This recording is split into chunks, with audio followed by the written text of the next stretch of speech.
असली संकट यही है और पता नहीं कांग्रेस के नेता इस बात को नहीं समझ रहे हैं या समझते भी हैं तो उनको लगता है कि शायद कई एक बार तुक्का लग जाए, एक बार वो निशाने पर लग जाए। उनके मन में जो इच्छा है कि अचानक जनता सड़कों पर आ जाए, नाराज हो जाए, कुछ ऐसी एनार्की कर दे, मोदी पर हमले हो जाए, मोदी को कोई डंडे से मार दे, और अब तो उससे भी आगे की बात है, ये तो कुछ विचित्र ही है।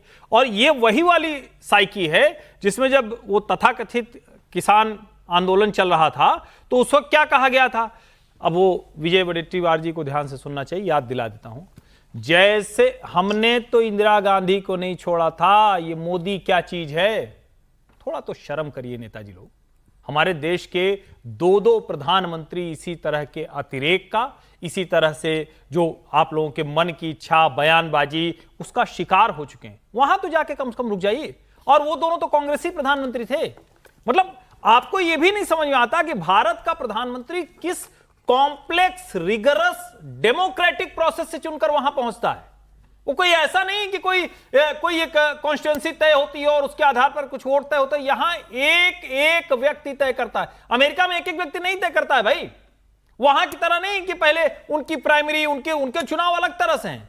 वैसे वो भी डेमोक्रेसी का अपना एक तरीका है, वो भी अपने शानदार तरीके से चुनते हैं। लेकिन भारत में तो कोई एक कहीं सुदूर बैठा हुआ आदमी है, उसको लगता है कि ये पार्टी है तो है। इतने तरह की पार्टियां अमेरिका में तो कुल जमा 2 पार्टियां हैं, 4 पार्टियां और लड़ती हैं, जिनमें ग्रीन पार्टी टाइप की पार्टी जिसको कोई जानता ही नहीं। भारत में तो एक एक राज्य में दसियों पार्टी हैं, एक एक जिले में सैकड़ों प्रत्याशी हो जाते हैं। वो पर्चा जाना छपवाना पड़ता था, वीवीएम दूसरी लगानी पड़ती। वहां ये बात आप जनता को अंडरमाइन कर रहे हैं, ये करना बंद कर दीजिए। और मैं फिर कह रहा हूं, जनता को जब तय करना होता है तो नेताओं के बयान से नहीं, स्थितियों से तय करते हैं। प्रॉब्लम यह है कि जब भी दुनिया में कहीं ऐसा घटनाक्रम होता है, कहीं एनार्की होती है, अभी नेपाल में हुआ, श्रीलंका में हुआ, बांग्लादेश में हुआ, हर बार हमारे ऑपोजिशन के नेता कहते हैं यही भारत में होगा, समझ रही है, यही होगा भारत में ऐसे ही माहौल है। भारत में तो कोई बाहर निकल नहीं रहा सड़कों पर, जैसे वडेट्टीवार ने साहब ने कहा था। ऐसा लगता है कि हर बार वो जनता को कह रहे हैं, भाई तुम्हें मालूम नहीं तुम दुखी हो, तुम्हें पता नहीं तुम्हारे साथ कितना बुरा हो रहा है, तुम लोग घर के बाहर क्यों नहीं निकलते। देखिए, विजय वडेट्टीवार महाराष्ट्र के कांग्रेस के बड़े नेता हैं और उनका इस तरह का गैर जिम्मेदार बयान ट्रंप के संदर्भ में बात करें तो निहायत बेहुदा है और भारत के संदर्भ में बात करें तो निहायत आपत्तिजनक है। लोकतंत्र में असहमति की गुंजाइश भी रहती है और उसकी लंबी परंपरा भी है, चाहे अमेरिका हो यहाँ हो। अमेरिका में 90 लाख लोग सड़क पर उतरे ना, उसकी तो किसी ने आलोचना नहीं की। पर आप उसके लिए हिंसक तरीका अपनाएंगे, वो कहीं स्वीकार्य नहीं हो सकता, ना अमेरिका में ना यहाँ।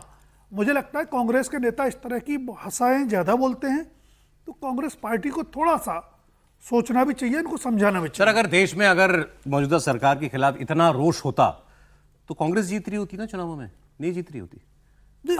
अगर खुद ही कह रहे हैं ना वो कि वहां पर लाखों लोग निकले, यहाँ लाखों लोग निकल रहे होते, मोदी के खिलाफ निकल रहे होते, तो किसी के साथ भी तो होते।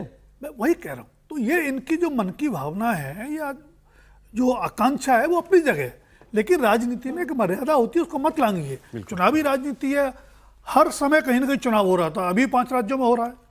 अगर सरकार से नाराजगी है तो उसमें दिखेगी बिल्कुल वही तरीका है। 24 में लोकसभा का चुनाव हुआ, उसमें दिखनी चाहिए थी। अगर थोड़ी बहुत कहीं असहमति थी, वो दिखी, सीटें कम हुई। और मोदी पर बोलते हुए आप अपना नुकसान कर लें, ये कहां की बुद्धिमानी है। मोदी क्या आप ऐसे बयान दें? नेता बीजेपी के हैं, प्रधानमंत्री देश के हैं।